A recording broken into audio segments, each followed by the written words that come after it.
reason that I'm here is because the club is seeking change. He said, well, whether you come or not, you're going to see a completely different Spurs team under me.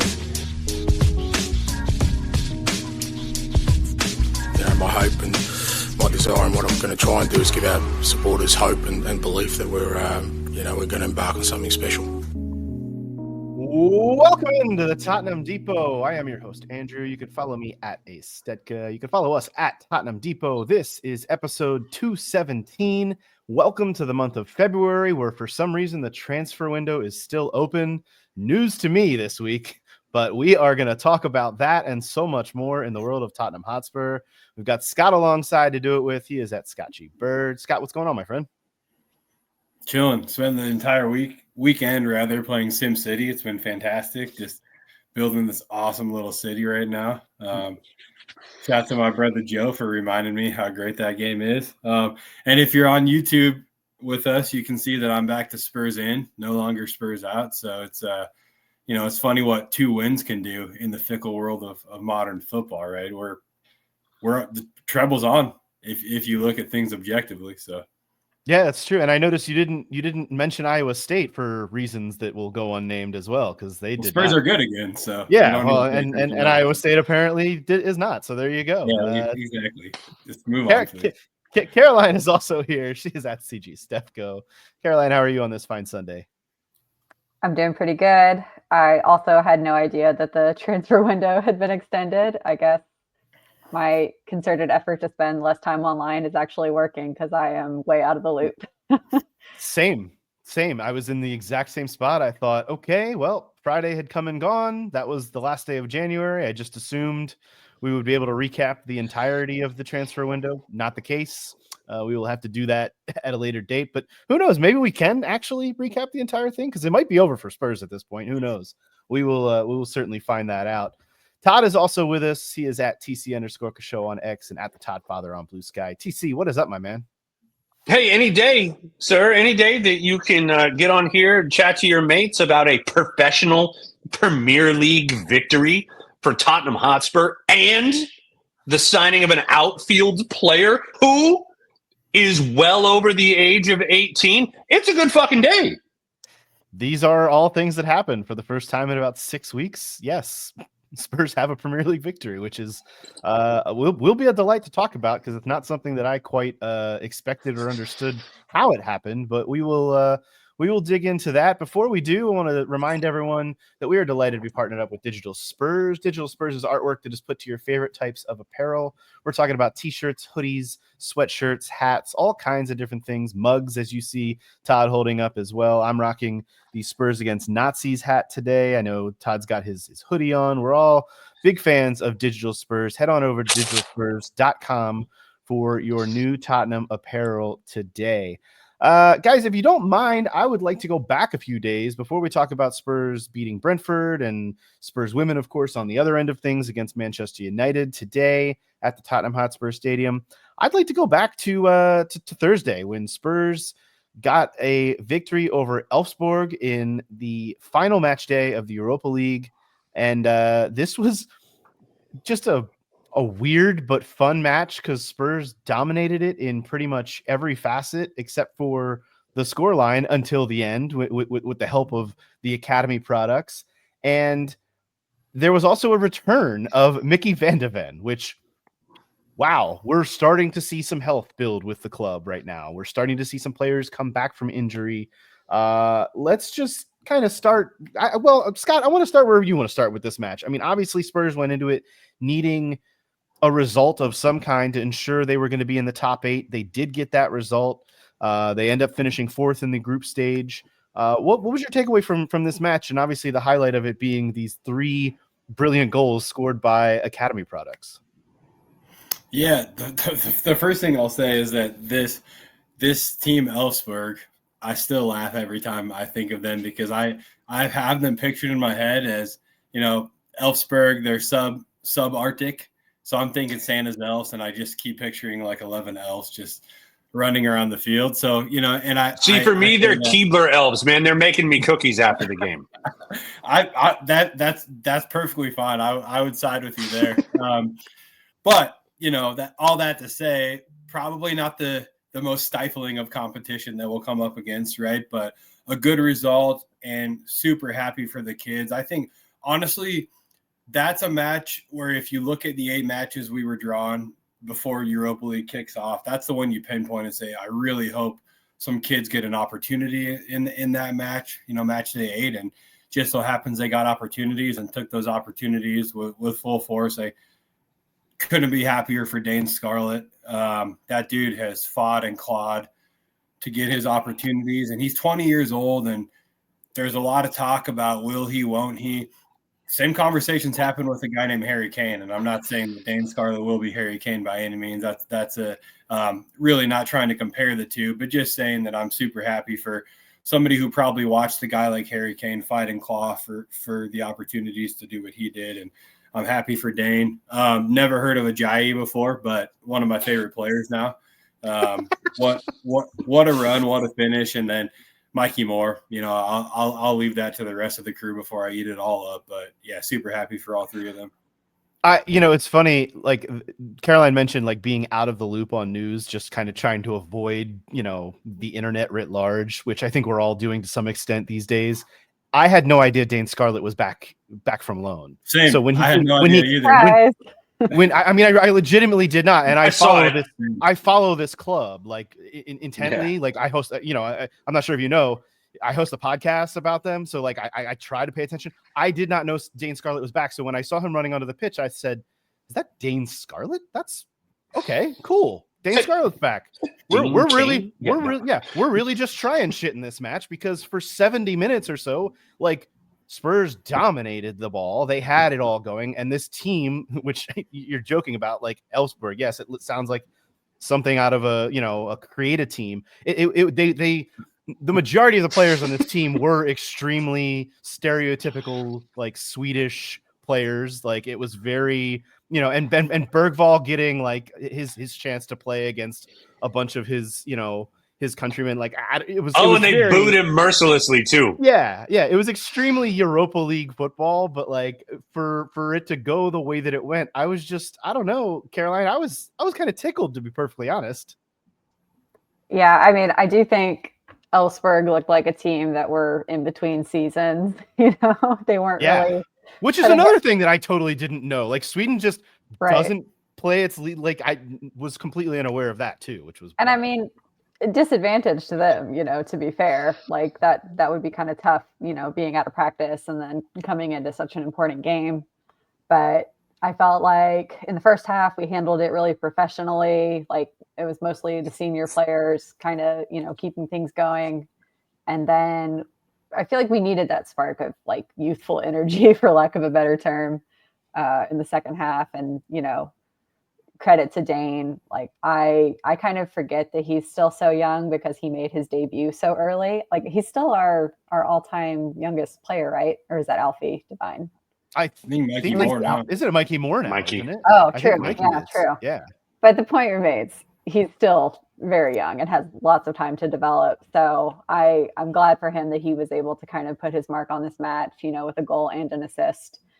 And it's, he's still going to be obviously getting limited minutes as the season goes forward, especially if, Solanke comes back fit and firing. We'll have to see. But this can only be a good thing that he finally got his first senior goal. And then, like you said, Ajayi as well. I think he's been kind of one of the very few bright spots in the academy this season, because the U21s have been having kind of a rough time of it. But he's kind of stood out as one of the key players. And, Mikey Moore, he's been working so hard all season and like really pitching in at a time when we needed that help. So yeah, it really was a heartwarming moment, to see all 3 of those goals go in and just the joy on their faces and celebrating together too, I think.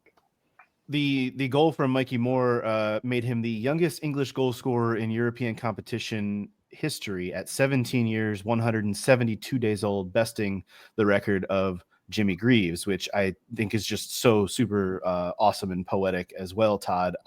I thought the domination of this match was obviously to be expected, as we're discussing, but just like I said, the the poetic nature of 3 academy graduates all coming on. Well, Mikey Moore started, but all getting their first goals for the club in the same match.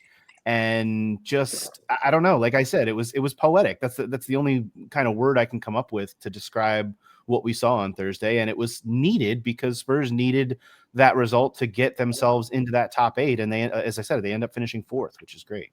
So what I want to say, there's multiple things that we need to cover in this match. The first thing that I want to say is, as a Spurs side walking onto the pitch with fucking Adonis with 37 on his back in the starting lineup, changes the entire composure of the team on the pitch. Mickey Van de Ven being back in that lineup changes our side because everyone knows that they're not faster than him. And I just, like, when you walk onto the pitch and you have different, like, whatever sport you play, you have different specialists and they do different things and they know what their specialty is. But knowing that there's a center back, somebody who's bigger, stronger, and faster than you, you're not going to beat for pace, regardless of what you do, changes how wingers attack our defense. And that can't be overstated. The next thing that I want to come on to is Sonny beat that poor mustachioed Swedish boy like he absolutely stole money from him. And he did it upright down in center, and it was fantastic. The only thing was that it didn't lead directly to a goal. I wish that it had, but it was very fun to watch. You're obviously not going to see Son at 32 put a Premier League right back on skates like that. It's just not going to happen. But seeing him do it too, I believe that poor gentleman was a converted right winger that they brought down to try to play right wing back against Son for pace. And it was something special. Now, they packed it in, did Elfsborg. Shout to them for making it competitive. There were 9 guys behind the ball for the majority of the match until we scored. And once that first goal went in, then it opened up. And as soon as it opened up, you had fresh legs on the pitch, trained up in an AND system, and they absolutely carved them apart. And then plus, once you get Kulusevski on the pitch, like, it just changes the entire complexion of a game for us when we're in Europe. Like, that guy in Europe is other level. And the table had a lot to do with Elfsborg having to come out too, because they needed at least a draw, some kind of a result. So they were trying to get the 0-0. They ended up getting knocked out, unfortunately for them. But you're right. I want to double click on the Van de Ven point too, because those first 45 minutes were some of the most dominant. I mean, not a lot of people will realize this, but Elfsborg did not have a shot on goal in this match. They had 18% of the possession. 18% of the possession. This was non-competitive, but as I mentioned, the first goal didn't come to the 70th minute. So, like, there was a packet-in mentality from them, and you're right. Like, Spurs had to break through that, and eventually did. Now, the Van de Ven 45 minutes was great, and then Radu Dragic comes on for him at halftime, and I thought, and I'm not trying to kick a man while he's quite literally down, but, like, I thought the level dropped from there, and obviously it would. Because the level dropped? Because the level drop, obviously it would. And then obviously about 15 minutes into Dragić's trip on the pitch, he literally trips on the pitch and suffers what appears to be a pretty devastating knee injury. Now, we don't know the full extent of it. I think they're going to probably reports came out today that he's not going to play again for the rest of the year. It doesn't seem like it. It seems like this is a pretty serious knee injury. Listen, it doesn't have to be, man blew his ACL, even though it looked like man may have done something to a significant portion of his knee. We're not doctors and don't play ones on television, so we're going to keep that where it is. But what I do know is if it walks like a duck and it quacks like a duck, it's probably a ligament injury, and that's what that shit looked like. So we'll see how it goes, and we hope the best for Radu, but also get well soon so we can sell you in the summer. Well, what I was going to say too, though, is that the sub that was made there was Dane Scarlett coming on for him. Dane Scarlett, famously not a center back. So, like, that's not a center back. Not a center back. In fact, if you recall, he's a striker and scored the goal, which again, like, well, that's good, right? I hate using the word poetic, but like all of this just felt extremely like, wow, this match is going in a really, really strange way where it looked like shit might be really hitting the fan with another center back injury, and then you shift things around a little bit. Ben Davis moves from left back. By the way, you brought up Sonny earlier. I really want to shout out Ben Davis for his role in making Sonny look so good, because he playing the left back role, and again against Elfsborg, we're gonna. It does what it needed. It does what it needed to do. This was both of these results, and what we're not even talking about today. Both of these results were get 3 points. That's all this was. It doesn't need to do.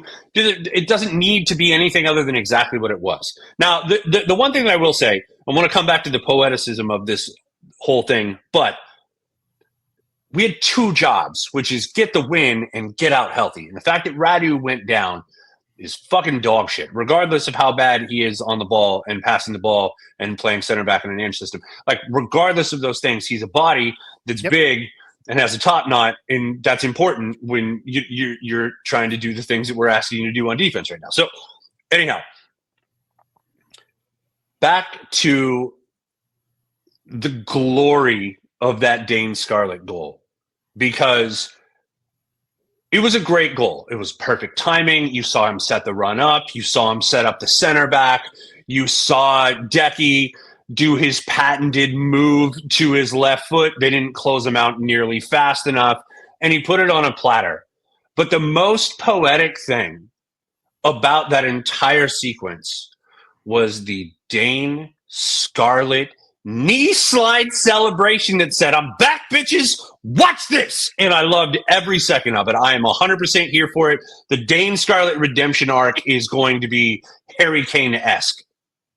And for those who didn't see, the Spurs did put out some really cool content this week, hashtag content, with all 3 of the young goal scorers watching back their goal and kind of so good reliving it and describing it and celebrating it, if you will. It was really like properly done.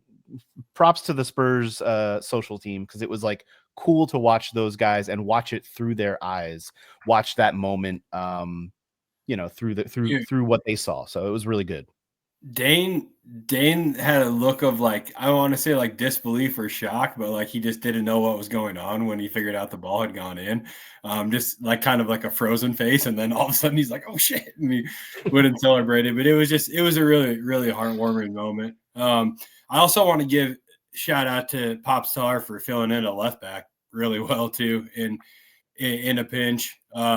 When they brought Dane on and took Radu off, I was very confused as to what was going to happen at that point in time. I knew that Dane wasn't going to play center back. I knew that, right? But I was very curious as to what was going to happen. And I think Popstar is the most likely candidate to play emergency fullback in that situation. And honestly, a good enough, a Premier League level center mid should be able to fill in at fullback quite adequately, right? But I thought Sar did a good job doing so, and shout to him. And I also want to just double click on the Ajayi goal quick too. We've been talking a lot about the Scarlet goal, and rightfully so. But that the run is really good itself, but the one touch finish was really good. Actually, I was very impressed by that control in a tight space, and he put it in really the only place you could put that ball in order to find a goal. And obviously the assist from Dane Scarlett was really pretty as well. So not only was that a wonderful goal, but because it was assisted by, one of his fellow academy men, I thought that was really cool too. So credit to Did you know that's a play that those guys have practiced 10,000 for 10 years. Yeah. And totally. And he even said Ajayi afterwards, he's like, "Yeah, man, we were working on one touch finishes in practice this week." I loved every part of that. Speaking of kind of the full circle moment, Andrew, Mikey Moore, since he was 5-6 years old, his family's Spurs, has played a significant role in several games for us this year. Yeah. Played a significant role in that game against Elfsborg, and was really, really important in what we did. For him, not only to get a goal, but to get the goal that he got, which what I'd like to point out to you now is that will be his montage, like his Harry Kane's like beginning montage. There's a goal against AZ Alkmaar in the Europa League that always starts off his montage. He's got 37 on his back and he's doing the whole thing, right? This is Mikey Moore's European montage starter. That goal, dragging the defense and then cutting it back across his body to the near post. We'll see that goal for the next 50 years. And I'm really like the way that he celebrated it with the folks in the crowd and took an extra moment because he knew it was his moment was really special. And I'm glad we got to see it. And I'm going to go back to the word poetic because Mikey Moore was going up against a fullback that was quite literally twice his age in this match. And and you're talking about Europa League and young players and, you know, hearkening back to Harry Kane. Like that's the Europa League is where Harry Kane made his mark for Spurs. And like seeing these three guys score these goals in this match that was always and should have always gone Spurs way. It's just like there is just a lot of there's the poetic nature of it was really cool to watch. And this is what the Europa League is supposed to be. It's supposed to be 17-year-olds going up against, you know, 34 or 35, 36-year-olds from Sweden and seeing what happens. And look, I'll be honest. I thought Mikey Moore at times looked every bit of a 17-year-old against grown-ass men, but he also sticks with it and gets the job done. And you're right. He's contributing a lot of important minutes, not just in the Europa League, but in the Premier League as well this season. I like, you know, and there was a lot of hubbub earlier in the season. Why won't Ange play the kids? Well, guess what? His hand has kind of been forced to some extent by all the injuries, but like, he's doing it. He's getting these guys out there in moments where they can start to thrive and start to grow. I want to talk about the importance of that because what we've been looking at our situation through the lens of, well, we don't have everybody else to play. Levy, get off your ass and fucking sign somebody, right? Like, oh my God, can't you believe this injury crisis? Like, Ange, what the hell is Ange doing? This is crazy, la da da da da. And it's like, I've been saying this whole time, like, listen, guys only playing the players he's got available. We're doing the best we can with what we got. People are playing out of position all over the pitch. Like, we are where we are. The question that I have is, as people get healthy, how valuable is it for us to be able to turn to a fresh Lucas Bergvall or a fresh Archie Gray or, you know, someone like that coming off of the bench that we know we can count on, that can step right in and be a game changer, a fresh Mikey Moore. And all of these players are getting these minutes now. Does this set up for us to be successful in the future if we keep going in this direction? You should hope so. You would hope. Sorry to cut you off, Andrew. I was going to say all well said, Todd, but I think that the biggest thing about this match and these three goals and who they came from specifically for me was that the club was and still, you know, somewhat is in a really tough position. One of the tougher positions in recent memory for sure. And I think there was probably some lower times under Nuno and Conte, you know, league form aside, but it's been pretty bleak, we would say, right? And that moment just galvanized the fan base and connected the team to the fan base and the manager to the fan base and the manager to the team. Every algorithm of all these connections, right? It connected all of them in this moment. And we really, really needed that as a club. And frankly, that moment is what Tottenham Hotspur is to me. It's a cup match. It's in Europe, right? And three teenagers, or Dane, not quite anymore, right? But three young kids come on and get the job done. I really think that's like the essence of the club. And it was just, it was an awesome moment. European nights at the Lane, Kaz. European nights at the Lane with teenagers scoring bangers against Swedish plumbers. It's everything that you could possibly ask for. No, but in all seriousness, I think that the nucleus that Ange has been able to cultivate of young players out of necessity, right? The mother of all invention is really going to set us up to be strong at the end of the season, where in years past we were floundering because we have inexperienced players that are being thrust into the mix at inopportune times of the year. Yeah, I think you're spot on with all of that. The fact that they're now in the round of 16 of the Europa League is obviously big. Finishing top 8, a big deal. A couple of teams that they can play based on the draw. Now, there's a further draw that's going to happen on February 21st, where Spurs and Manchester United, of all clubs, who finished in third, will be drawn to opposite halves of the bracket. The whole system that they're doing now with the draw is just so interesting, with it being fully bracketed, and like there's no new draw every round now. Everybody's drawn into a bracket and you play it out from there. So that'll be interesting. So we'll have to wait a few weeks to see who comes out of the playoff round. But I just kind of wanted to get your guys' feel, because we talked about it like briefly in the group chat earlier this week about this new format. Now that we've kind of seen a season of it in the league phase, and we saw it in the Champions League as well, Europa League, Europa Conference League, all of these different UEFA competitions being obviously bigger with more games, but this new format and this bracketed system. Scott, I want to start with you on this, because I know you're the one that brought it up first in our group chat. Like, what's your take on this new system now and the way that it works? Because I don't know, I found it at least interesting, if for no other reason than it's different. Yeah, I'll start this by saying I work really hard to stay principled in my life, right? But I really like the format, and I say that because I understand it's about money, and there's more matches and more stress on tired legs. I think that's why the window remained open until the 3rd, because the European schedule drug out longer into January, and it's hard to work deals while you're off, playing matches and whatnot. But I really like the format. I think for a few different reasons. One, it first of all puts more teams into the competition, which again is a money grab, but it still gives guys opportunities to play in European matches who wouldn't have had opportunities otherwise.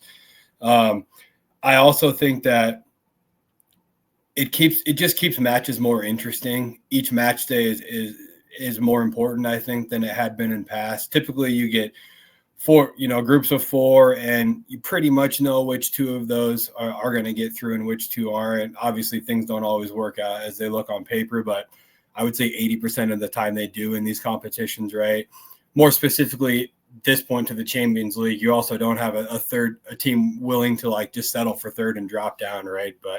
But specific to Europa League, like I said, I think it just gives more opportunities to people in many different ways, right? And again, the biggest thing being that every match day is so important. You can jump from out of the competition to well-rooted in the playoff phases from 3 points, right? It's super tight, and I think that was the most exciting piece of all of it for me.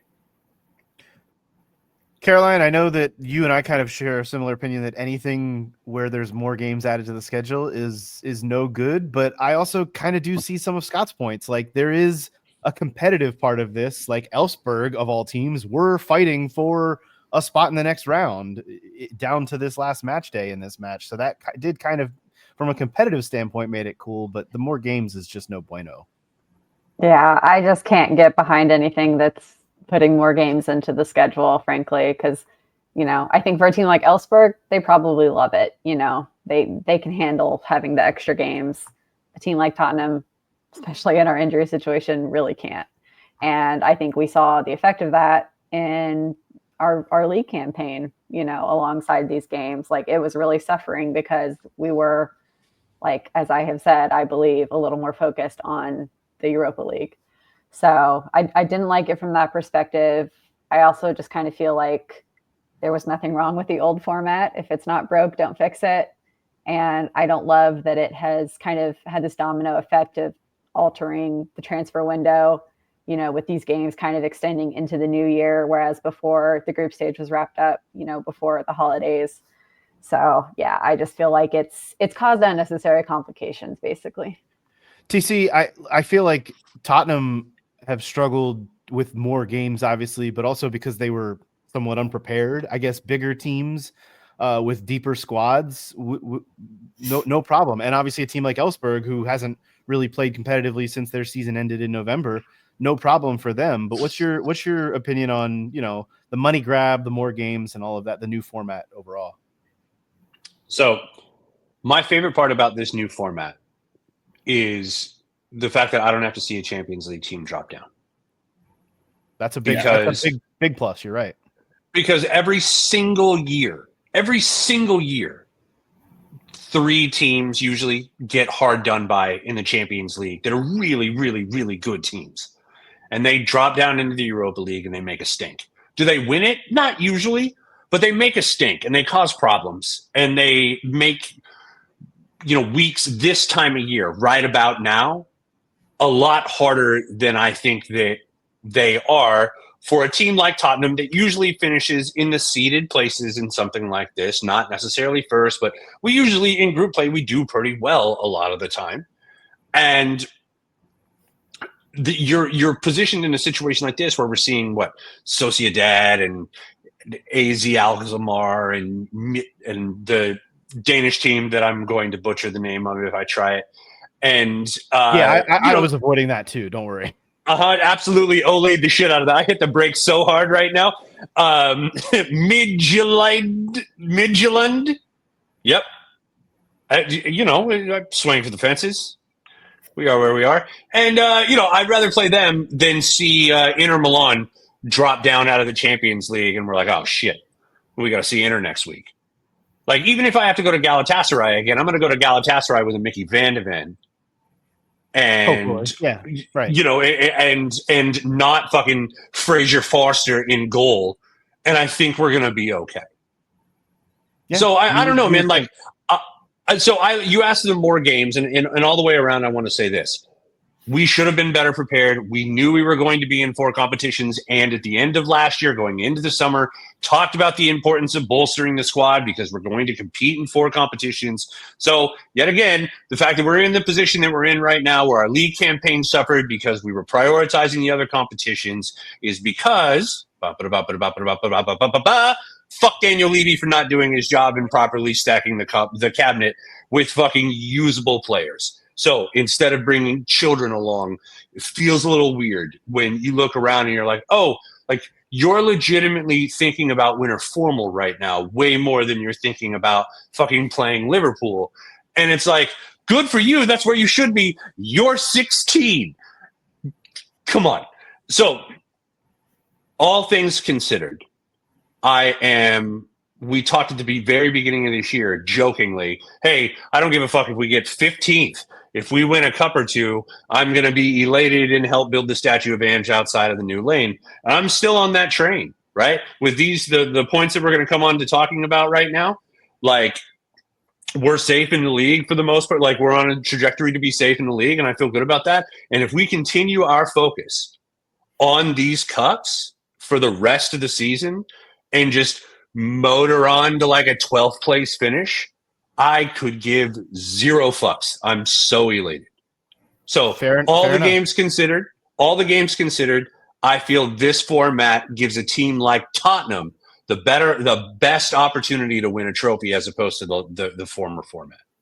Fair enough. Yeah. The last thing I'll say is, I was just going to say, I do also like that it's like more of a league now, and I'm not playing on the name Europa League or anything like that, but it's just having more of like a league format instead of just, again, when you draw those groups of 4, they're drawn to be super lopsided. It's like the format that they use to draw those groups, right? So it just I felt it made the competition more equitable for all teams involved and gave more opportunity. So yeah, I don't know. We'll see. And I don't think it changes anytime soon. So we'll get more opportunities to see and digest as it grows. And on the Champions League side of things, it gave the CBS crew the opportunity to just make jokes about Brest all season long, which, like that alone, was almost worth the price of admission. It was. Yeah. Let's talk about that league form that Todd was alluding to. Spurs are indeed all the way up to 14th position in the Premier League after a 2-0 victory over Brentford at the G-Tech Community Stadium this morning. This was the first Premier League victory since December 15th. It is February 2nd. This is the first Premier League win since December 15th for this club. Spurs are now 10 points clear of the relegation zone because, yes, that is what we are talking about, where they are in relation to the drop. This was pretty not a comprehensive victory, but a victory nonetheless. It was very strange. Like I went back and looked at the stats after this game, and it kind of looks, especially if you look at the XG, I mean, Brentford produced like 2.3 XG, Spurs only about 0.75. That sounds like a little bit like a smash and grab to me. Like this sounds like those numbers should have been reversed. Spurs kind of just, like Todd, you alluded to it. They just kind of went and got the job done in this one. They went to a professional victory, to a tough place to play. They got themselves enough opportunities on set pieces. Obviously, the first goal, an own goal, but comes off of a set piece where Spurs were just making shit happen. And I kind of liked everything about the way that he set this team up from a lineup standpoint. There was no real surprises to it. He's kind of just rolling this team out there, plugging things along. Kinski's back in goal. By the way, we never shouted out Brandon Austin the other night. Didn't have to do much, but like good for him getting a clean sheet. But like Kinski back for this one. And I don't know. I didn't expect for them to go beat Brentford on the road. And neither did I. Brentford hasn't lost at home this season. Brentford hasn't lost at home this season going into this match. I absolutely, best case scenario going into this game, thought we were going to get a draw. Brentford is better than us going forward. So when you read those XG stats, it's not surprising to me. I would like to take Mwambo or Wisa if they would like to part with him. We can find good use for him over here at the lane. Like, I don't think that's, and they always do. Thomas Frank is an incredible manager, and he always has his Danish guys, Damsgaard and Norsgaard, always very well prepared to come and play us. And they both played their tails off today, and I think that they did an exceptional job. And the fact that we got out of there with a victory off of Sonny's just pinpoint accuracy with the ball from the corner right now, that's what I'm going with. Yeah, I see that face, Cass. That's what I'm going with. And then just if you watch the SAR goal, it was peak Ange ball. And to see that back in the Premier League from us, this is what I've been talking about for months, man. We're building momentum. We are going to peak at the right time of this season. Silverware is happening, dude. I still feel good about it.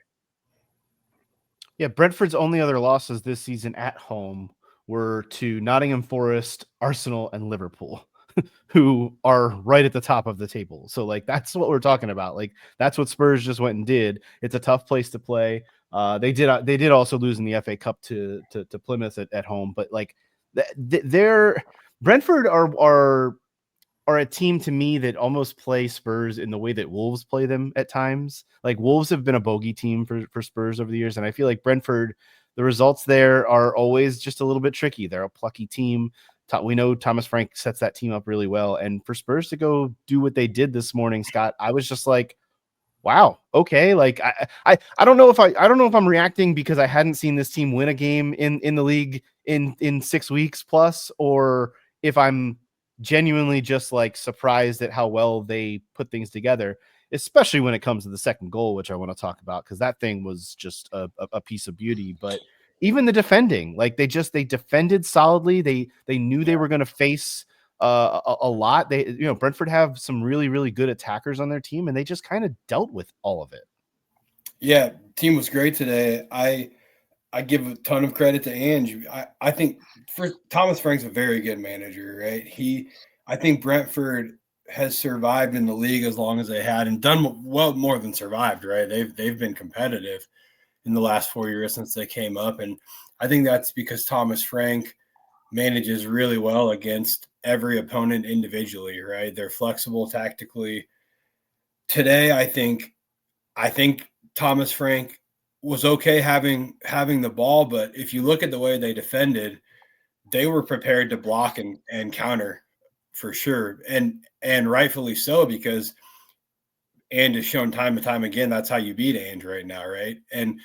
Or I think Ange was just phenomenal today is he let Brentford have the ball. He said, fine, set up in a low block and look to counter, also have all of the ball and try to figure out how that's going to work for you, right? So I think he was like playing almost like some Jedi mind tricks with Thomas Frank today, and it worked really, really well. We defended and looked for our opportunities. And granted, the first goal comes from a set piece, right? But the second goal comes, I think, from the play and mixed in with Ange ball on the break, right? The transitions, we could say, more so than the counter, but just bravo to Ange Postecoglou, especially in the face of everybody on the planet saying he doesn't. I don't think anyone was saying he doesn't have a plan B, or I think everyone was saying he's unwilling to use a plan B, regardless of whether or not he has one. And we've talked about how that's gray at best over the past month, right? But today, it was very much evident that Ange Postecoglou was willing to use a plan B. And to those who say about time, whatever, blah, blah, blah, I can understand it in some sense, right? I think anytime you're in the Premier League and your opponent pretty much knows what your game plan is because you always say in the press that you're never going to change, you become less competitive because it is 20 of the best managers on the planet. And when they know your game plan, they're going to have a better chance to prepare for it adequately, right? So I can understand why people feel that way. But again, I think Ange Postecoglou showed today that he's tactically astute, which is something I believe the four of us knew. Well, you know what's funny too, though, in the post-match press conference, he was kind of asked about this exact thing, what you're talking about. Like, oh, how come we didn't really see the quote unquote Ange ball tactics that we normally see in this match, but you guys won it? Like, it was kind of I don't know who they asked the question, but it almost seemed like a little bit of a snarky question. And Ange, it was the only question in the couple minute post-match presser that kind of pissed Ange off, you could tell. And he kind of brushed it off, being like, I don't know how many times I have to say that this team has been playing, an injury-ravaged team has been playing every Thursday and Sunday for months now, and they just don't have the energy to do – they're expounding all of their energy to do what I'm asking them to do. So it's not always going to look exactly like you think it's going to look. So even if the tactics were a little bit different, like this team is just going out there and busting its ass and fighting for every blade of grass on the pitch. And I think that's the thing that I just continue to want to pump up, because this is like Andrew's been put in the position he's been put in with the squad that he's been given. And he's like, I get why people are pissed. The team is in 14th position in the league. Like I understand that, but when you take it to 14th, up to 14th, when you take a step back though, and look at the context, which is the thing that many of us miss these days. Context is a wild thing. Like, you realize what is the club is going through and what they're trying to accomplish. So that's, if you're a sane person, if you're someone who values facts, if adding context to a conversation doesn't color it too much to make your narrative invaluable or invalid, then you probably would appreciate something along those lines. I don't know, man. Like, the thing about Ange is that he didn't trip, fall, and land as the fucking manager of the 8th richest club in Europe. Like, this guy's a professional. He's won everywhere he's been. He knows what the fuck he's doing. He's made a bunch of mistakes. He's learned from those mistakes, and he's gotten better as he's gone along. We've seen him do that in his time at Tottenham. My favorite part about Ange is when he makes those mistakes, he comes out and says, "Hey, I made a mistake," like a man. I appreciate the heck out of that, like a professional, like someone with integrity, and I value the heck out of that so much that when I hear pundits' lazy commentary about Ange's high line, I want to kick them down a flight of stairs, because it's not factual, it's not effective, and it doesn't give the average fan who's just sitting at home going, yeah, fucking high line, bad. Play out of the back, bad. Kick it long. Anyway, I can't with people who refuse to see exactly how layered a situation they're talking about as they attempt to discuss it. Todd, I appreciate you coming out against lazy punditry. That's very brave of you. I never would have pegged you to be the one to be anti-lazy punditry, but listen, I'm not usually that guy, Andrew, but someone needed to say it. I hear you. Caroline, I wanted to give you the chance to praise Pap Sarr for his goal, because my goodness, what a little cherry on top of that Sunday, and the pass from Sonny to me was just brilliant. And Sonny's been Sonny's been doing it lately too. Like he's really come back into form as well. So kind of take it wherever you want with this match, because this was, like I said, it was a fun watch. It wasn't it wasn't like, it was a little surprising, but a fun watch. Yeah, I think for me, actually, the thing that pleased me the most about this match was just Ange's game management. Like his substitutes were on point. I think Sarr coming off the bench was really important because he's been looking pretty worn down and kind of, it seems like, carrying a knock, which has not helped his performances, obviously. But I feel like, bringing him in off the bench today really helped. And that's the kind of quality that we know he has in him, but we just haven't been able to see enough lately because of sort of the fatigue and injury issues. So yeah, I loved that. I also love the fact that Sonny, a player who is allegedly washed, continues to just show up, as I think those of us who are paying attention expect. Allegedly. So, yeah, Allegedly. I'm glad you brought up. The one other thing I want to say is that I think having Jed available to start today was really, really important. Like he just completely dominated the game. And, this is another player who probably benefited from having a couple of games off to, restore his energy levels, because he just looked really fresh. And I think he was kind of the one player who was really doing more of what we're expecting from an Ange team. There were a lot of players on the pitch who didn't have that sort of effort in them today. But I feel like, at least having that little spark really helped us to keep the game under control. And I don't think that that was like the best Brentford we've seen in recent seasons. But Kinski still had to work for his clean sheet. Like I feel like all across the pitch, it was varying levels of quality, but not varying levels of effort.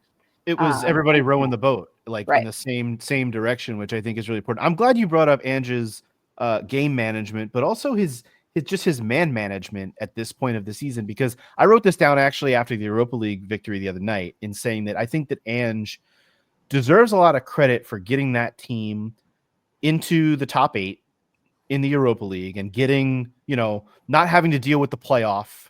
Like that's 2 extra games that they could have had to play that they no longer do. I think that's really important. And I know that up to 14th, like in the Premier League, it doesn't sound good on paper, but they are, we got 2 more cup matches coming up this week in 2 different competitions, in the League Cup and the FA Cup. He's still in all of this stuff to February. I think the man management for the injuries and everything that's been going on is really important, and that is a credit to Ange. And the one thing he said about Jed Spence was part of the reason that they decided to hold Mickey van de Ven out of this match after he played 45 minutes on Thursday, because they want to ease these guys back in. And that's different than what we saw just a few months ago when both Van de Ven and Romero returned too early. And so that brings me to the question, how confident are we that the Premier League form, the league position, can actually elevate simply with players coming back from injury? And I'm not talking about any more outfield signings or, anything else. Like just with the likes of, not just Romero and Van de Ven, but players like Wilson Odobert and Timo Werner, just other bodies in attack, in midfield, everywhere around. Vicario, he's been back in training. He's not too far away. And we did get some updates about these injuries this week. It sounds like Romero is the only one that's still a little bit further away than everyone else, but everyone else kind of seems to be making their way back here within the next week or 2. And I hope that this could lead to, options for Ange Postecoglou, which he just hasn't had in many, many months. So I'm not saying, okay, get your players back and all of a sudden everything will be fine. Like we'll go from 14th to shoot up into the top, 5 or 6. I don't think that's how this is going to work. But are we confident that this team can at least get to the top half and maybe make a run still in one of these or 2 or God forbid 3 of these cups? Like I don't know how to feel about this, because it feels like this team's about to face a luxury of options in the near future. I'm extremely confident that the form will change. I think that if we can get top half, it's fantastic. It's momentum that you take into the next season. I think that if you look at the prospects of what we have with everybody coming back, I think you pour your heart and soul into the Europa League. The League Cup's not a free hit, but bleeds into that category, right? Knowing that we can get through and then have everything to play for. And then in the league, you battle for top half, which, again, to answer your question, I'm very confident we can do that. And it's mainly Romero and Van de Ven, because if you look at the way Van de Ven played for those first 45 minutes on Thursday, I was so just refreshed. And my wife Kat brought this up pretty extensively, so a shout out to her. But the point of contest, I don't know if that's the right way to say it, but where Mickey meets the ball is just night and day to where Archie and Radu meet the ball. Both of them drop back and remain patient and wait to step, which, center backs are trained to do, but not in this system. And Romero and Van de Ven are able to meet the ball higher up the pitch because the other one is able to cover for them, right, in ways that Archie and Radu just aren't able to. So I'm sure the way that Radu and Archie are defending when it comes to where they're meeting the ball is probably by design and being coached to them by Ange Postecoglou, because Ange isn't a moron, right? But when you have Van de Ven and Romero back, you're going to win so many more transitions, and we're just ruthless in transition. We have been all season. It's where all of our goals come from. So when Romero and Van de Ven come back, things will turn around quickly. Also begs the point, we need depth for them, right? We cannot have to flip the way that we play because two guys go down. But to your point, I'm very confident. Yeah, the short answer to your question, Andrew, is yes. I think that our league form is going to improve simply by getting players back. And the reason why is because these are professional footballers that have been training the Ange Postecoglou system for an extended period of time. And then we get the opportunity to rotate our children back to get some rest, so that then as we again move to the business end of this season, we have the ability to rotate in the league as well as in some of these cup matches, depending. And that can't do anything except for give us a better opportunity to play a better version of Ange ball more consistently. Yeah, I mean, I agree with everything else said. I think we're going to be in a much better place in the league shortly, assuming nothing else goes terribly wrong. But I think the fact that that's a big assumption, but yes. Yeah, well, fair. Yeah. I mean, wasn't it Ange that said every time he thinks, he sees the light, it's like it's actually a tunnel coming, or it's an oncoming train instead of oncoming train. There you go. Tunnel. Yeah, that is what it feels like. But I just think we've done enough to kind of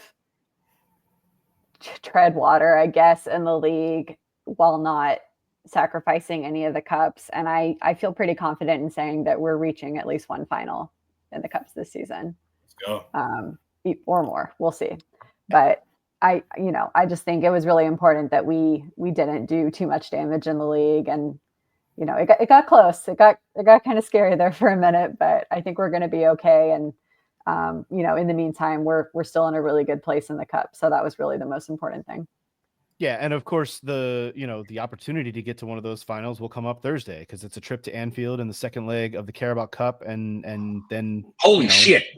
Right, it's here all of a sudden. Like February is here, and that match is here, and then days later it's the FA Cup away to Villa. So we'll see. Now, in terms of the transfer window, I do want to touch on Kevin Danso.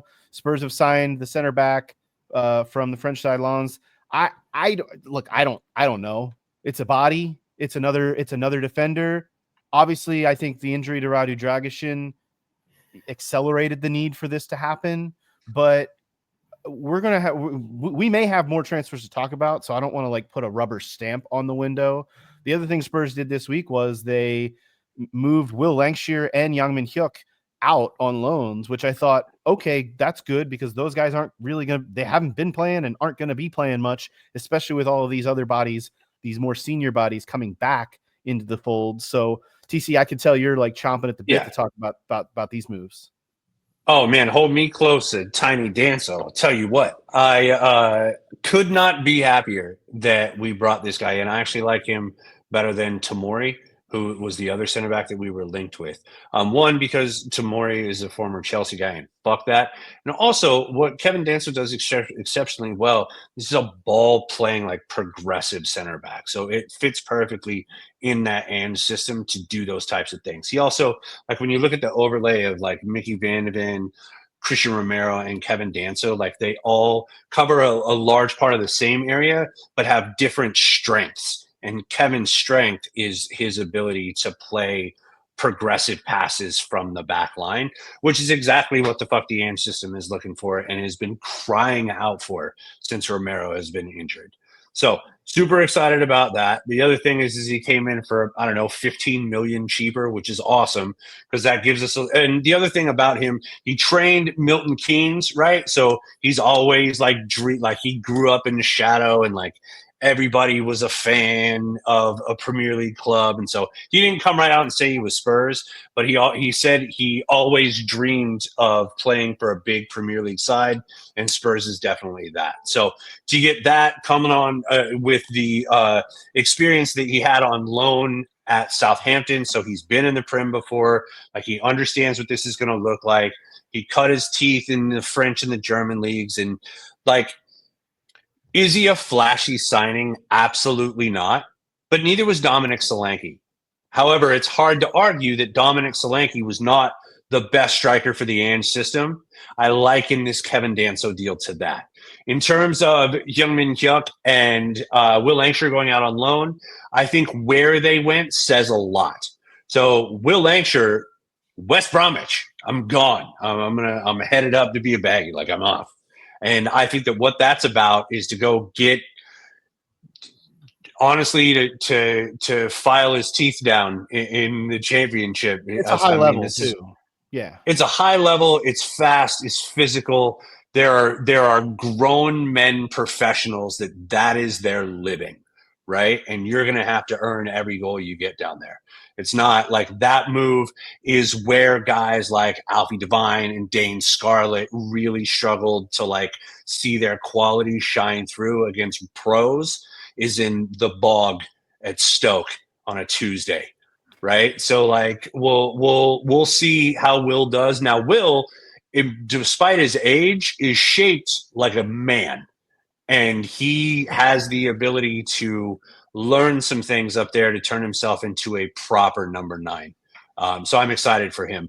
Youngmin Hyuk, on the other hand, stayed in London, right? Just headed over to QPR. I think that's Sonny's going to keep a close eye on him. We have a good relationship over there. I think that connection is going to be key. He's going to get regular minutes. Already featured for them, had a banger of a shot, just get tipped over by a keeper. Like, both of those loans speak volumes about what they expect those two players to be within the next year, which is exciting. Yeah, on the Danzo deal, I didn't know anything about this guy. From the research I've done over the past 24 hours, I agree. I think he has the makeup that we're looking for the Ange system: strength, pace, agility. Seems to be strong on the ball from what you're saying. It's also interesting that it came out, or I read in an article, that we uncovered him while scouting Abdul Qadir, who went to City, and Andy Diouf, who's a midfielder, I believe a 6 for them, right? And seems to be one of those moments where Lange looks at whoever's with him and says, shit, who the fuck is this guy, right? I might be interested. And then you ring up Angie and you say, we came across this guy unexpectedly, and here we are, right? So I think that's interesting that it wasn't somebody we had identified statistically and went and scouted, but just stumbled across. I think maybe we could use the cheesy metaphor in life. Sometimes you stumble across the greatest things, right? So I'm really happy for this signing. I also think one of the things that we can talk about when we're talking about Archie Gray and Mickey and Cootie coming back, and then now adding Danzo, is I think Archie Gray can eventually find his way into the 6, and I'm very excited for Archie Gray in the 6. I think we all think that's the future, right? But what he's shown at center back and his composure on the ball specifically, I really think he's maybe what we've been missing a little bit of the 6. It's staring us right in the face as much as we've talked about where's that 6 come from, right? I think it could be Archie. I think, frankly, if you have a deep center back pool right now, you don't even need Yves Bissouma. And I know there was grumblings about him maybe leaving in January, He right? played his ass off on Thursday. He played his ass. Like, the thing about Bissouma, maybe it's the fine. thing about Bissouma is that he is the perfect 6 to play against lower sides. He's the perfect 6 to play against Ipswich. He's the perfect switch to play against Elfsborg.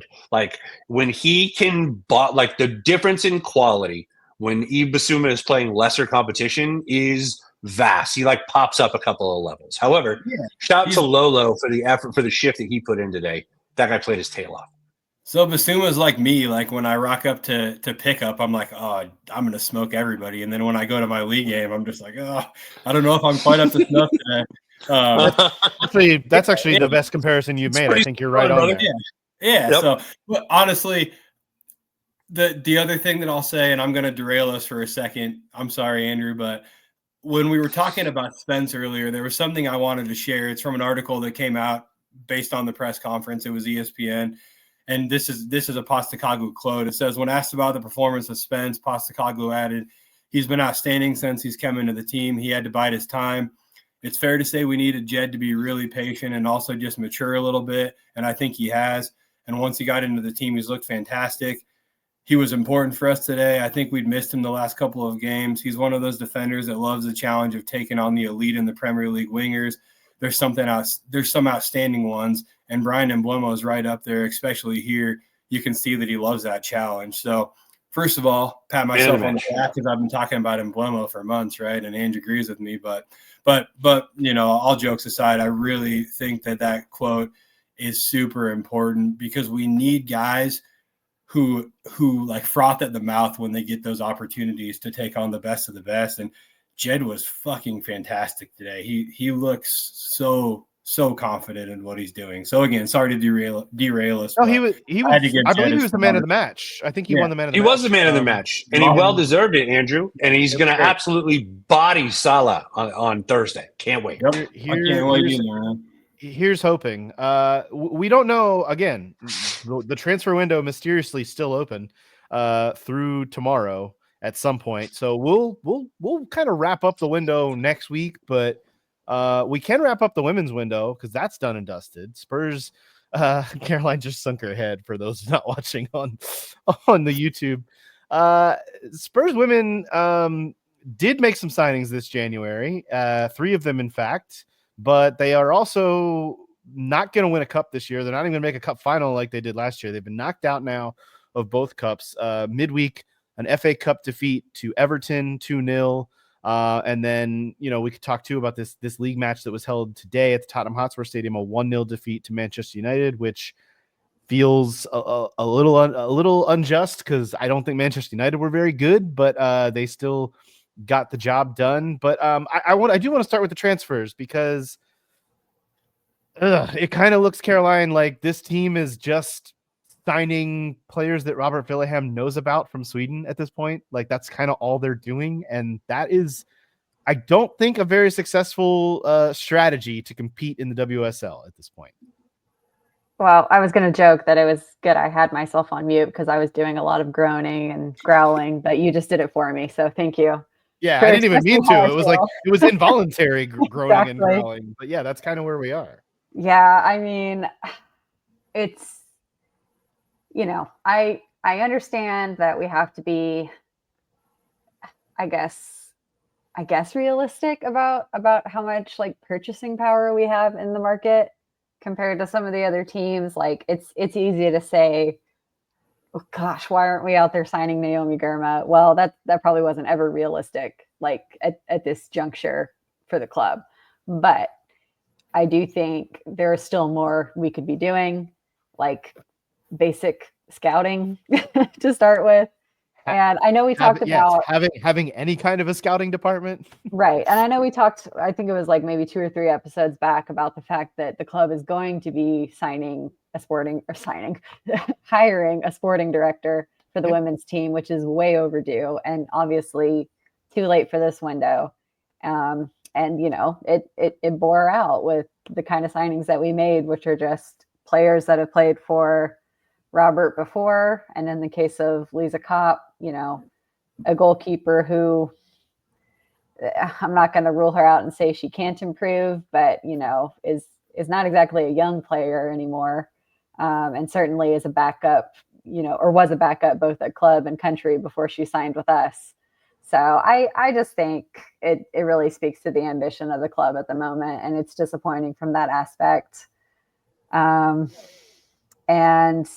with Olivia Holt, I think she's probably the most promising of the signings from this window, but Robert's been really upfront about the fact that she's not at full fitness right now. It's going to take her a while to get up to speed. I think he said he personally thinks it's going to be about a month before we see the best out of her. And I don't really think that was quite good enough for what we needed, especially with some key players out like, Evelina. We can't really afford to just be kind of coasting with the level that we're at currently. And I hate to be like harsh, but I was not very impressed with Rybrink in her debut. So yeah, and to your point, like Rybrink's 27. I mean, these are not. It'd be one thing if they were signing 18, 19, 20, 21-year-olds to come into the squad and grow with the squad, but they're signing veteran players on short-term deals to almost just get through. And like Scott, I know you had some notes on the women's team for today too. I want to let you cook, but like to me, it just feels like the entire scouting department on the women's side of things is Robert Villaham, and you can't stretch a coach / manager that thin to have to do it all and just have to point to, well, I used to coach this player and I remember this player from my time in Sweden, so let's bring her in. Like that's not getting the job done. And you brought up Naomi Girma, who, what was that, a $1.1 million transfer deal, some kind of massive record for the women's game. Like, yeah, I get that you can't play in those waters, but also you can. You're Tottenham Hotspur. You make a lot of money. You can. You're choosing not to, and that's I think we've the talked part about that, it. Yeah, sorry, we've talked about it on the show.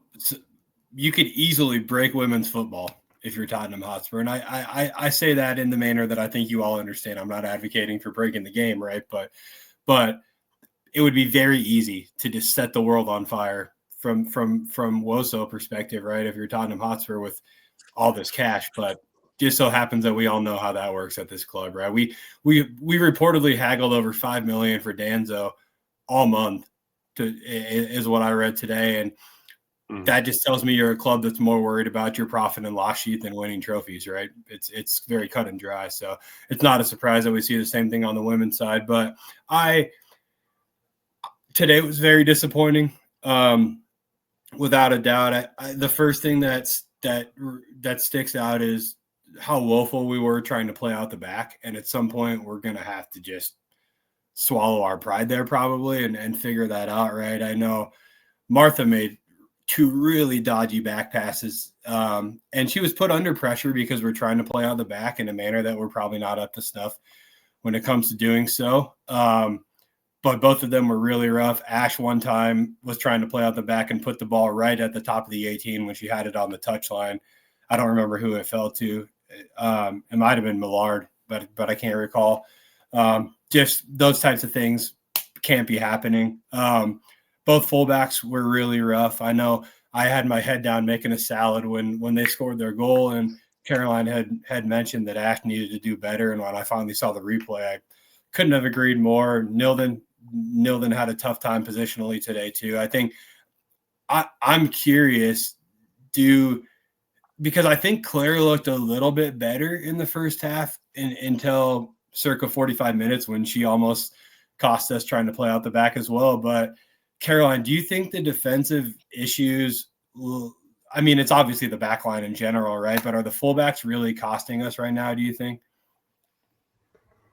Well, I think for me, one issue has been that Robert has never really settled on his center back partnership. So I think that just kind of creates a really tenuous foundation for everybody, and like the goalkeeper included.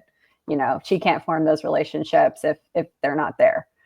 But I do think with the fullbacks, in my opinion, it's just been a case of them trying to overcompensate for the lack of like attacking effort like from the rest of the pitch, and that's Yeah. just leaving them vulnerable going back.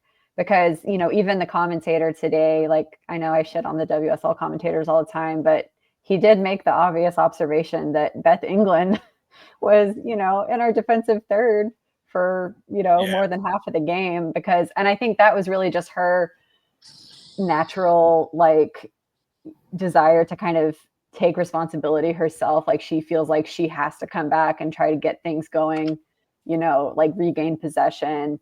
But she shouldn't be doing that. Like, we don't need her to be back there. We need the other players who that's their job to be there to step up. And again, I don't want to throw a brand new player under the bus, but I felt like Brink was continually finding ways to be on the opposite side of the pitch from where she needed to be, because she was supposed to be playing that defensive midfield role in this game.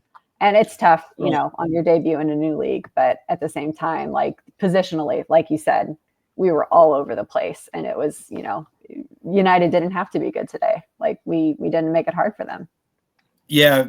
With regard to Rybrink, I didn't hear her name once other than when she was called off the field, right? And they mentioned that she was being taken off.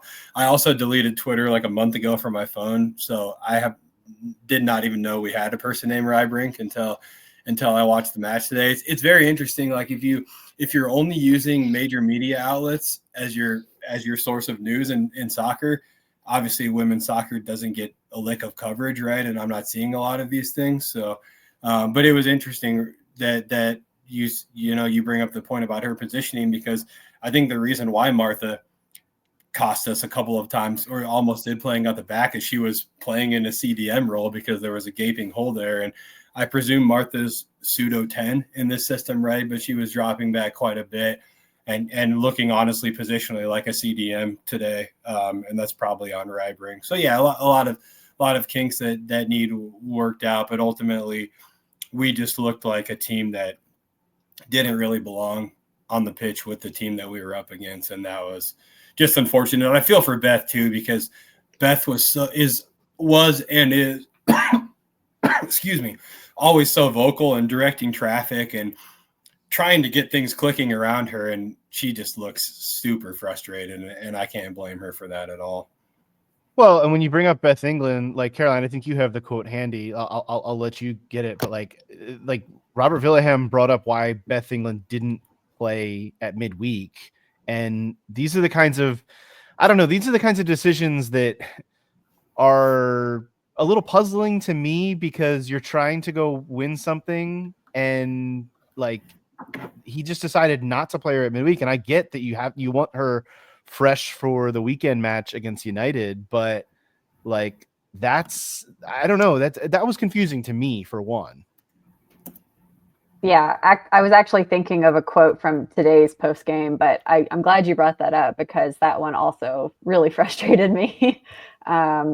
Basically, Robert was implying that, you know, with the way the cup game got rescheduled to being this past midweek, that it made it impossible for us to compete in it, essentially. You know, he was acting like the schedule had forced his hand, and he couldn't play Beth England because we had this important game against United on the weekend. Well, it's only an important game in the sense that it was at the main stadium and the club doesn't want to be embarrassed, which is a situation of their own making, like, to be very clear. And to be fair, I don't think they were embarrassed, but you still want to go and get a result in that game. Like, right. But to me, the bigger embarrassment is getting knocked out of both cups in the space of a week. Like, not only that, but getting knocked out by teams that you probably should not be losing to.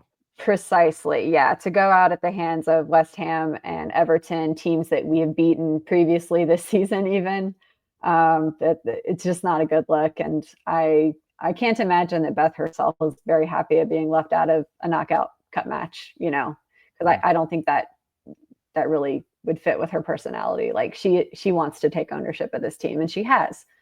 So the fact she wasn't able to play a part in that one was disappointing. And then, you know, like we've already talked about today, like she's trying to do 3 different roles at once, it feels like, and you can't do that successfully. It almost feels a little bit of like what Harry Kane used to have to do when Spurs were really struggling. He dropped deep, and it was like he can't drop deep, play CDM, feed the ball to the number 10, which he was also doing at times, and be the striker all at the same time. Like, and that's the kind of position that unfortunately I think Beth feels like she's being forced into because there's not enough support around her at that time. So that is tough. What was the other quote? I missed the other quote from after today's game that you wanted to bring up, and I'm very curious now as to where you're going with this.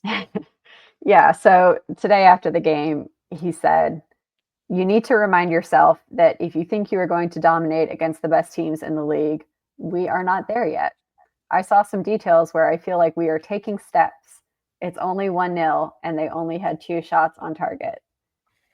So I think this is significant because to me, it sounds like every other quote from Robert after a game against the top side for like the past, since he joined the team. I feel like it's the same message we're getting time after time. I personally am tired of hearing the phrase, "we are taking steps," because I do not see the steps in action. So I just feel like at a certain point, the club is going to have to ask, not necessarily like, is Robert culpable for all of this? Because I think part of it is the club itself being unwilling to support him in the project, but is the project still on track? Like, are we on the right course? And I'm not sure that we are.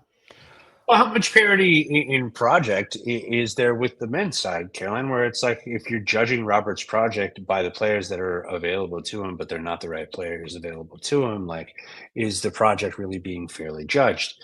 And so I don't know how you answer that question. I feel like getting a director of football, into the side is definitely going to help shape direction. Does that direction still include Robert? I don't know. Well, from my perspective, I think this is where I feel some disappointment around the job that he's done as manager, because on the men's side, I never really doubt that Ange is doing his best to keep the players in the right mentality, at least. And, I just don't get that sense from Robert, frankly. Like, I don't feel like the team is bought in anymore. I feel like we would be seeing at least more effort from the players, I guess I want to say, than we're actually seeing.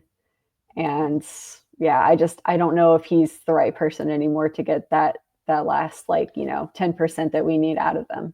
It's really interesting you bring that up because from an expectation standpoint, I would have looked at this team as just extremely mid-table, which they are. They sit 6th in a 12-team league right now.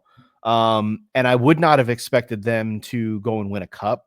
I would have expected a little bit more, perhaps, of a run in either cup or both cups. I know they made the final last year, and that puts expectations at a certain level, but I'm not even talking about that. I'm just talking about not getting knocked out of the cups to teams that you should be beating. Like you said, West Ham and Everton are both below Spurs in the table, and you would expect to at least be more competitive in those games, and they weren't really that competitive in the 2 cups that they were knocked out of. And I get why it all feels like it's kind of just stale. And I think that the thing for me that's most important is the transfer stuff, because I don't see how you can sustain having Robert Villaham be your basically lead scouter and also try to coach the team. Like, he cannot bring a hodgepodge of veterans and former Swedish league players into the WSL and expect to elevate them to the level of Manchester United, Chelsea, Arsenal, Man City, etc. Like, that's not a winning formula whatsoever. So I'm also not, like, I know I joked about Naomi Gurma earlier. Like, I'm not also saying that Spurs need to go spend $1 million to bring someone like that in, because it, of course, takes 2 to tango. Like, you need to be able to convince Naomi Gurma that, no, Spurs is where you want to be, not Chelsea. Like, who in their right mind would believe that at this moment? No one. But I'm just a little, there's a little bit of a discrepancy for me between where the expectation should be and where this actually is, because I think those things are, I think we want the expectations to be higher. We want the expectations and the investment and the project to be aiming for not just, trying to win the WSL, obviously, but like just getting, and we've talked about this in the past, just cracking into those Champions League places, cracking into that top 3 or 4. And right now, Spurs are still, even though they're only 6th, there's still a wide gap between 2, 3, and 6. Like it's way more than just those couple places. Yeah, and I think y'all are both right to point out that Robert has been dealt a really tough hand. Like he has, and he's not getting the support he needs from the club. And kind of like Beth England, trying to do too many things at once. It's not a recipe for success. But I think you're right, Andrew, that there is a discrepancy between, the stated ambitions of the club, which when they brought Robert in, they said we want to be challenging for titles by year 2. We're not. Not going to be doing that. And it's just the plain fact. So I think, the club needs to take a good hard look at itself and think about what it can do to, like you said, convince players that we're a club that's on the up, that they want to come to and be part of the project. Because I think, at least the transfer business from this January does not really signal to other prospective players that we are taking it seriously. It's very, very true. Well, it's a couple weeks off now, an international break, and just a little task of a North London derby next on the schedule for Spurs Women. That's all. That's just a nice little trip to Arsenal, and that should be fun. It always is it not? That's where we're at with the women's side. It's just basically now that the cups are done, it's hope to improve your league position as much as you can before the end of the season. It's very much no real threat of relegation, no real threat of anything at the top either. It's just play it out, and that's an unfortunate spot to be in the beginning of February as well. I think that's like last year we were able to hang on to the cup run, but this year it's just continue to try and grow and see what he can do with these players, and maybe turn something into something even better. So we will have to see. I believe that's going to do it for this episode of the Tottenham Depot. We will be back next week to talk about the men's side, the cups. Are you guys feeling any kind of confidence about Liverpool on Thursday? I'm actually weirdly like, okay, let's have a go. Like, especially after Van de Ven was rested on Sunday. Like, I'm like, oh, let's see how that goes. The fact that Van de Ven was rested, the fact that Spence is crushing it and like is really licking his chops, the fact that Kulusevski got a nice little blow over the course of the week, right? And we have the opportunity to go into this match with a goal lead, which is before all this got kicked off. I said the only way we have a chance of getting out of Anfield is if we go in with at least a goal lead, because they're a goal better than us there. So we'll figure it the fuck out. I'm not 100% sure. If we get a draw on Thursday, I'll lose my mind. But a draw at Anfield is when they need a win to go through. We're gonna have to slay the dragon, Andrew. We're gonna have to slay the dragon. So I feel way more confident about. I feel way more confident, weirdly, about the match at Anfield than I do about the match against Aston Villa. I would say. I feel like Marcus Rashford against Tottenham in a Villa shirt. I mean, we love to give up debut goals to big name players. We love it. It's one of our favorite things ever. So, yeah. Tell you what, right now, as we're going into it, I will 100% say this. Well, actually, let me ask you a question. Oh God. Why have I let the pod get to this point? I was wrapping it up, and then I opened it up. Damn it! If you could only win one of these matches, which one do you win? Caroline, you know the answer to this, right?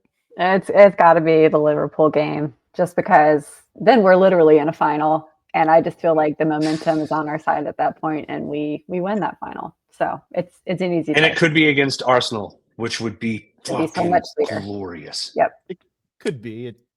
It could be against Newcastle, which would just be it would be just as sweet for me. I'd be fine with beating either of those. Oh, dude, if we could exercise all of the 5-1 St. James's Park demons with one beating in a cup final at Wembley, That would be glorious. I would not be mad about that at all.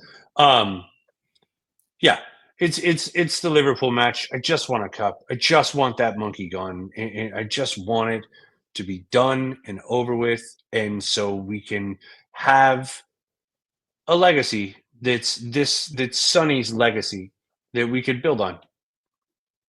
It's possible. We'll see this week, and we will be back to talk about it next week. Be sure to check out our episodes on our YouTube page, youtube.com/Tottenham Depot. Leave us a rating and review on your podcast app of choice to help spread the word about the show.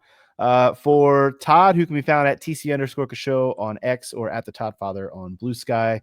You can follow Caroline at CG Stefko. Follow Scott at Scott G Bird. You can follow me at A Stutkin. Follow us at Tottenham Depot on socials. We will talk to you next week. As always, this has been the Tottenham Depot podcast. Come on, you Spurs.